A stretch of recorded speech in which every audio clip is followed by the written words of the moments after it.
छोड़ के यात्रा के अब बाद अब ये जो टर्निंग पॉइंट है, इसके सामने एक कहिए कि रोड ब्रेकर है, स्पीड ब्रेकर है, या एक अपॉर्चुनिटी भी है कि अब आप पॉलिटिकली अपने को प्रूव करें। जो भी आपने पूंजी इकट्ठी की है भारत यात्रा से, उसको कैसे आप ट्रांसलेट करते हैं राजनीतिक पूंजी में।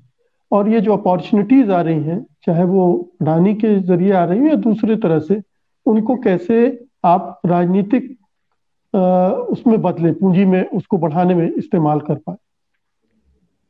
देखिए, दो तरह की राजनीति इस देश ने देखी है। एक राजनीति जिसपे चर्चा होती है, जिसपे बार बार कहा जाता है जो जीता वही Sikandar, that politics is a game of power. Election जीते बिना नेता नहीं बनता। और बहुत से नेता इस देश ने देखे हैं जिन्होंने कभी इलेक्शन नहीं लड़ा और उनका एक स्टेचर था। मैं जब ये कह रहा हूं, मैं किसी भी लिहाज से राहुल गांधी को उस कैटेगरी में नहीं रख रहा, लेकिन आपको याद करवा रहा हूं। हमारे देश में पब्लिक डिस्कोर्स थोड़ा इल इन्फॉर्म्ड या तो लेस इन्फॉर्म्ड होता जा रहा है, या हैकनीड होता जा रहा है। वही बातें दोहराई जाती हैं हर चर्चा में। हम लोग हमें याद रहता नहीं है कि इस दुनिया में बहुत से लोग ऐसे पॉलिटिशियन थे, ऐसे भी थे जो कि पॉलिटिकल स्टेट्समैन थे, स्टेट्समैन पॉलिटिशियंस थे, इस देश ने देखे हैं।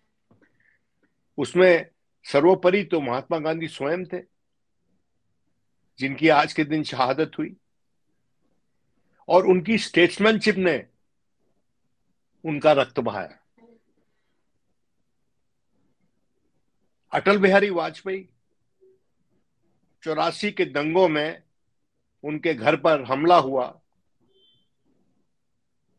और उसके बाद 84 के बाद जो इलेक्शन हुए, जो उन्होंने कैंपेन किया, मैं और मेरा एक दोस्त जीके सिंह, हम उनके पीछे लगे रहते थे। जब भी दिल्ली में उन्होंने कोई पब्लिक मीटिंग करनी होती थी और वो जो बोलते थे वहां, हम उसको सुन के रोते थे। हम दोनों पंजाबी थे।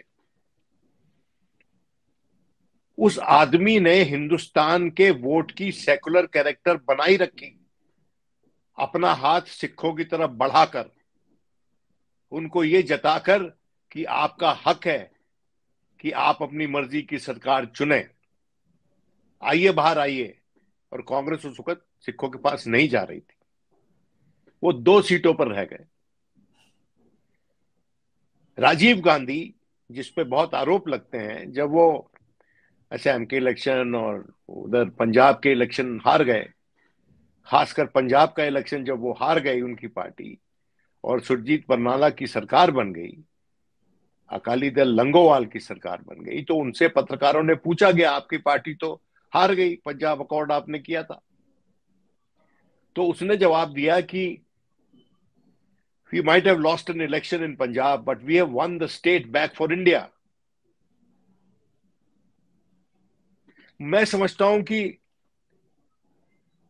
अगर कोई आदमी अपनी पॉलिटी को एलिवेट करने की कोशिश कर रहा है, या एक नया नरेटिव, एक वैकल्पिक नरेटिव इस देश को देने की कोशिश कर रहा है, तो हमें उसको हाथों हाथ लेना चाहिए।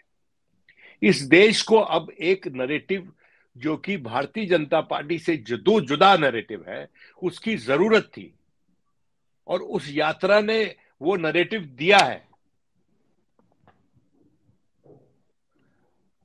आप उसमें कोई जुड़े ना जुड़े, वो नरेटिव तो दे दिया यात्रा ने कि भाई, वो उसको अब दोहराना भी क्या, अब तो वो क्लिशे हो गया है कि नफरत के बाजार में मोहब्बत की दुकान खोल रहे हैं हम। अब इससे ज्यादा सिंपली तो कोई बता नहीं सकता ना। और जो लोग विवेक रखते हैं, जो दिल रखते हैं, जो इमोशंस रखते हैं, और भारत में बहुत हैं इमोशंस, और नेटिव विजडम भी बहुत है भारत में। उसी नेटिव विजडम ने इंदिरा गांधी को इमरजेंसी के बाद हराया था, राजनारायण के हाथों।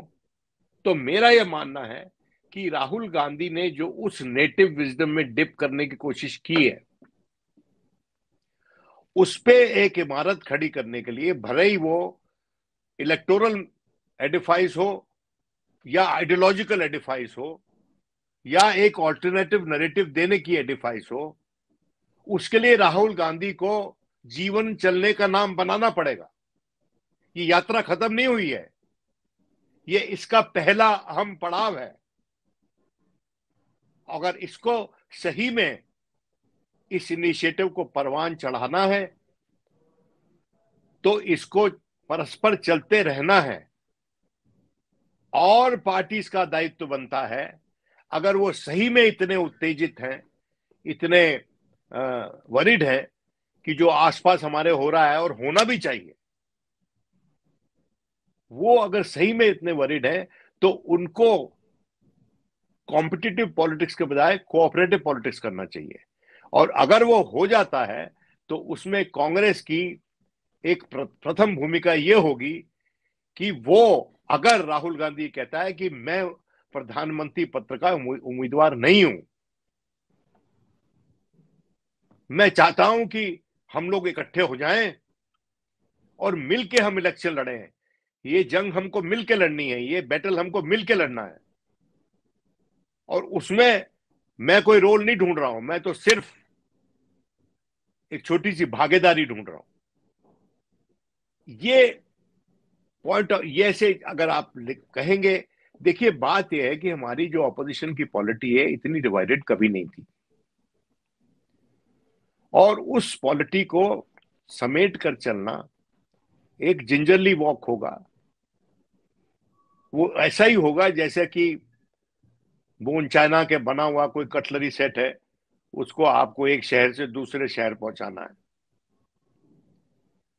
वो बड़ा नाजुक, हैंडल विद केयर लिखा होता है ना डब्बों पे, जो चढ़ाए जा रहे होते हैं एयरपोर्ट में या ट्रेन में। ये जो हैंडल विद केयर स्टफ है, और इसमें कौन आ रहा है कौन जा रहा है, कोई इसमें ये फर्क नहीं पड़ता है। और एक और अहम इसका जो मैसेज है कि अब ये डिसाइड हो गया है, जैसे कि डेमोक्रेटिक पार्टी के अध्यक्ष का नाम नहीं पता आपको अमेरिका की, या कंजर्वेटिव पार्टी के अध्यक्ष का नाम आज पता चला है जब सुनक ने हटा दिया। हमको तो पता नहीं था कि कंजर्वेटिव पार्टी का कौन प्रेसिडेंट था। वो जो विदेशों में, वेस्टर्न डेमोक्रेसीज में, अमेरिका में वगैरह में, वहां पर जो पब्लिक फेस और ऑर्गेनाइजेशनल हेड का डिस्टिंक्शन है, वो मुझे कांग्रेस में होता हुआ अब नजर आता है। राहुल गांधी कांग्रेस का अध्यक्ष नहीं बनेगा अब दोबारा कभी, और कांग्रेस का अध्यक्ष अब नॉन गांधी ही रहा करेगा। अब जो आइडियोलॉजिकल चेहरे होंगे, जैसे कि एक बार अडवाणी जी ने कहा था कि हमारे देश को, हमारी राजनीति में चेहरे अहम हैं क्योंकि चेहरे विचार का प्रतीक होते हैं, इसलिए इंपॉर्टेंट हो जाते हैं, क्योंकि हमारे यहाँ लिटरेसी की थोड़ी कमी है, लेकिन नेटिव विजडम तो हमारा अथाह है। तो ये जो नेटिव विजडम पे अगर कांग्रेस पार्टी और राहुल गांधी बिल्ड कर कर और दूसरों को अपने साथ जोड़कर जगह जगह, और देखिए दूसरे लोग क्यों परेशान है मुकेश जी, क्योंकि उनको लगता है कि एक उभरती हुई कांग्रेस जो है वो उनके वोटर कॉन्स्टिट्यूंसी का एक अहम हिस्सा शायद ले जाए। वो कौन सा हिस्सा है हम सब जानते हैं, कहने की जरूरत नहीं है। ये डर है उनको, ये नीतीश को भी डर है, तेजस्वी को भी डर है, मायावती को भी है, अखिलेश को भी है, टीआरएस को भी है, ममता को भी है, और उस अहम हिस्से को इस यात्रा ने बहुत इंप्रेस किया है। खासकर जो कश्मीर में हुआ उसने बहुत इंप्रेस किया है जी। कोई सर्वे करवा लेगा तो शायद उसको पता चल जाएगा। सत्य हिंदी का ऐप डाउनलोड करें गूगल प्ले स्टोर पर।